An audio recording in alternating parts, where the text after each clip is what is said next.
объектам, по гражданской инфраструктуре. Як Росію називали тепер із дефіцитом. क्या जापानी टेक्नोलॉजी से रूस यूक्रेन पर गोला बारूद बरसा रहा है? आज हम आपको एक ऐसी कहानी बता रहे हैं जो किसी जासूसी थ्रिलर फिल्म जैसी लग सकती है। न्यूयॉर्क टाइम्स के दावों के मुताबिक जापान रूस के जासूसी का नया अड्डा बन गया है।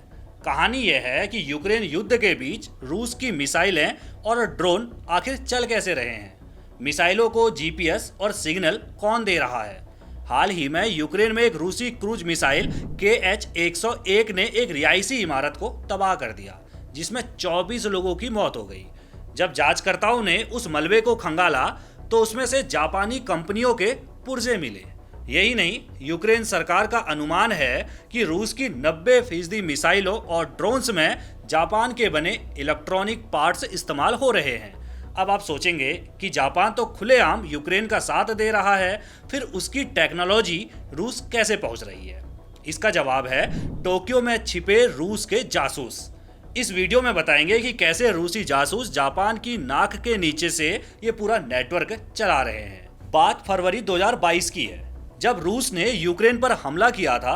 उस समय पश्चिमी देशों यूरोप और अमेरिका ने एक्शन लेते हुए सैकड़ों रूसी जासूसों को अपने देशों से निकाल दिया और उन कंपनियों को बैन कर दिया जो रूस को हथियार बनाने की मशीनें या माइक्रोचिप्स सप्लाई करती थी। लेकिन इस बैन किए गए जासूसों ने एक नया रास्ता ढूंढ लिया और वो पहुंच जाते हैं जापान। अब सवाल है कि इन्होंने जापान को ही अपना नया रास्ता क्यों बनाया या जापान को ही क्यों चुना? इसके दो बड़े कारण हैं। पहला, जापान के बेहद कमजोर जासूसी कानून। वर्ल्ड वॉर 2 के बाद से जापान के जासूसी कानून बहुत कमजोर हैं। यहाँ तक कि जापान के पास अपनी कोई भी विदेशी खुफिया एजेंसी भी नहीं है। इसीलिए जापान को जासूसों के लिए स्वर्ग माना जाता है। दूसरा कारण है जापान की हाईटेक इंडस्ट्री। रूस को अपनी मिसाइलों और ड्रोन्स के लिए जिन माइक्रोचिप्स, सेंसर्स और ट्रांसमीटर्स की ज़रूरत है, उन्हें बनाने में जापान दुनिया में सबसे आगे है। इसी का फ़ायदा उठाने के लिए रूस की मिलिट्री इंटेलिजेंस ने टोक्यो में एक बेहद गुप्त विंग एक्टिव की, जिसे 20वीं डायरेक्टरेट कहा जाता है। इसका काम सिर्फ एक है, जापानी टेक्नोलॉजी को किसी भी तरीके से रूस तक पहुंचाना, चाहे वो खरीद कर हो या फिर वो चुरा कर हो, बस उसे रूस भेजना है। रिपोर्ट के मुताबिक इस पूरी जासूसी और तस्करी के खेल का जो मास्टरमाइंड है वो टोक्यो में यानी कि जापान के अंदर खुलेआम घूम रहा है। टोक्यो में रूसी सरकारी एयरलाइन एयरोफ्लॉट का दफ्तर है, जो जापान की नेशनल पुलिस एजेंसी से महज 10 मिनट की पैदल दूरी पर है। इसी दफ्तर की 22वीं मंजिल पर मक्सिम फिलचेनकोव नाम का एक कर्मचारी बैठता है। असल में मैक्सिम रूस की मिलिट्री खुफिया एजेंसी GRU का एक बेहद चालाक और अनुभवी अफसर है। वो पहले भी जापान में काम कर चुका है और उसे जापानी बाजार और सप्लायर्स की बहुत अच्छी खासी समझ जो है वो उसके पास है। रूस तक सामान कैसे पहुंचता है, ये सबसे बड़ा सवाल है।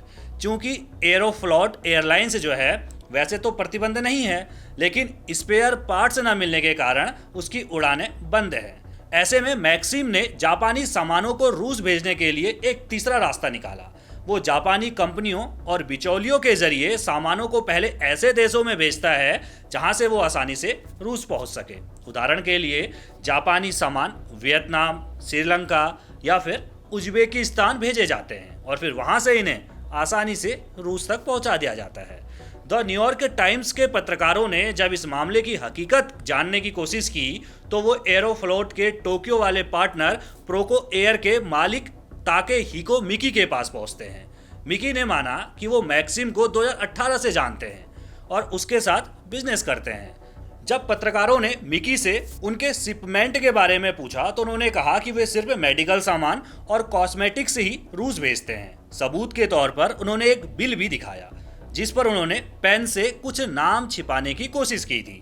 लेकिन पत्रकारों ने जब उस बिल को ध्यान से देखा तो छुपाया गया नाम था आर फर्मा।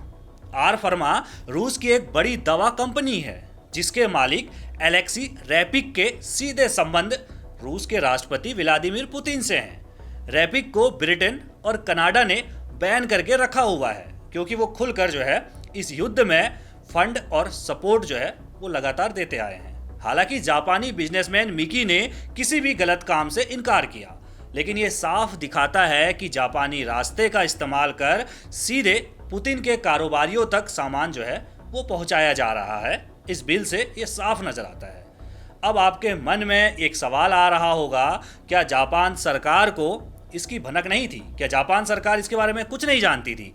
सच तो यह है कि यूक्रेन ने जापान को इस बात के पुख्ता सबूत दिए हैं। अप्रैल 2025 के अकेले एक महीने में यूक्रेन ने जापानी विदेश मंत्रालय को कम से कम 8 आधिकारिक पत्र भेजे थे, जिनमें बरामद किए गए जापानी पार्ट्स के फोटो और सबूत भी दिए थे। इनमें तोशिबा, पैनासोनिक और NEC जैसी बड़ी कंपनियों के नाम शामिल थे।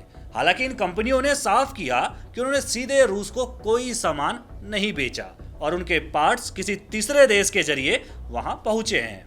देखा जाए तो जापान सरकार यूक्रेन का समर्थन तो करती है और उसने रूस पर प्रतिबंध भी लगाकर रखे हुए हैं। यहाँ तक कि जापान ने यूक्रेन को सैन्य मदद जैसे बुलेट प्रूफ जैकेट और हेलमेट भी दिए हुए हैं, यानी कि इनको भेजा है वहां पर। लेकिन जासूसों पर नकेल कसने में वो सुस्त यहाँ पर नजर आ रहा है।